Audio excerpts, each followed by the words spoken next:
Double périodicité et grandeurs associées. Lorsqu'on regarde les petites vagues formées par un léger vent sur le bord d'un lac, on constate qu'une perturbation se propage. Les petites branches d'arbres tombées ne se déplacent pas, mais ont un mouvement vertical au gré des vaguelettes formées. La perturbation à la surface de l'eau se propage sans transport de matière puisque la branche n'est pas déplacée avec elle. Une onde mécanique progressive se déplace. C'est un phénomène de propagation d'une perturbation dans un milieu matériel élastique, sans transport de matière, mais avec transport d'énergie.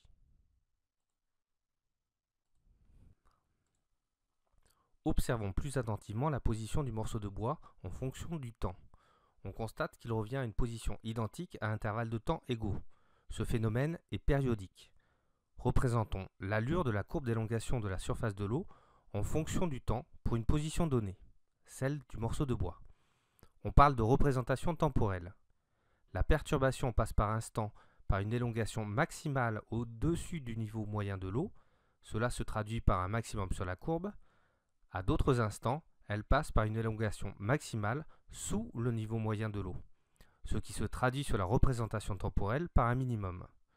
La durée minimale au bout de laquelle la perturbation revient à l'identique est appelée période. La période se note grand T et s'exprime en secondes. Une onde possède une périodicité temporelle caractérisée par sa période grand T exprimée en secondes.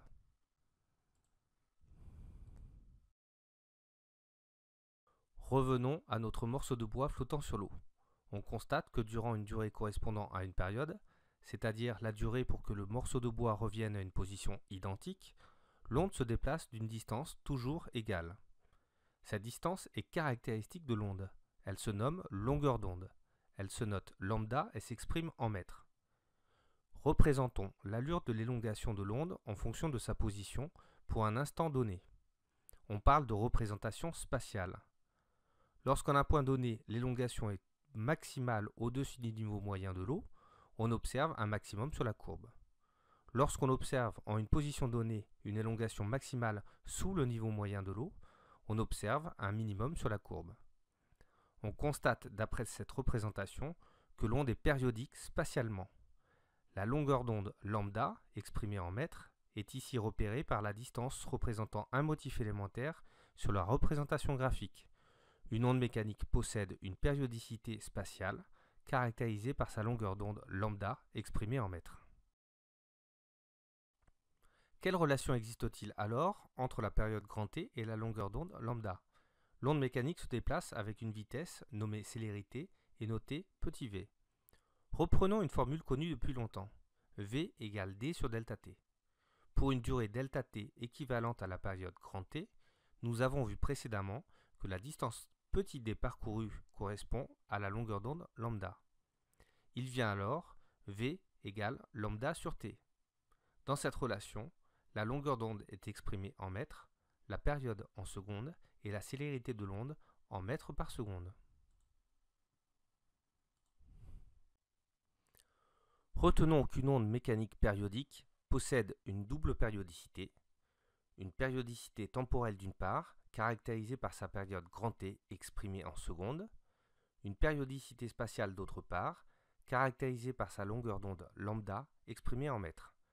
La longueur d'onde lambda est liée à la célérité v de l'onde et à la période grand T par la relation v égale lambda sur grand T. Réalisons un petit test de 3 questions. Lorsque vous voyez apparaître ce symbole, mettez la vidéo en pause pour prendre le temps de répondre.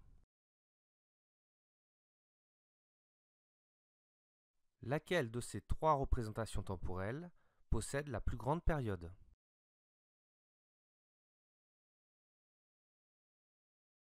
La période de l'onde représentée en A est de 2 secondes, puisqu'on observe 5 motifs pour une durée de 10 secondes. La période de l'onde représentée en B est de 10 secondes. Enfin, la période de l'onde représentée en C est de 1 seconde, puisqu'on observe 10 périodes pour une durée de 10 secondes. L'onde représentée en B a donc la plus grande période.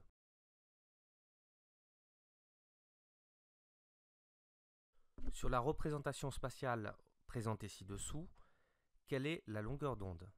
Réponse A, 6 mètres. Réponse B, 3 mètres. Réponse C, 6 secondes.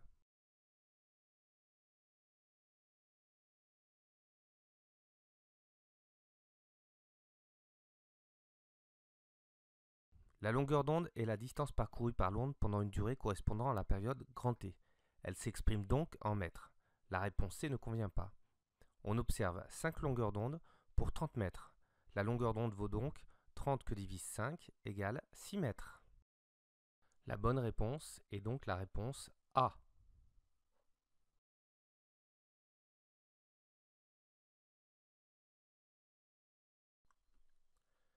Quelle relation permet de lier la période à la longueur d'onde? Réponse A, V égale lambda fois grand T. Réponse B, lambda égale V fois grand T. Réponse C, lambda égale V sur grand T.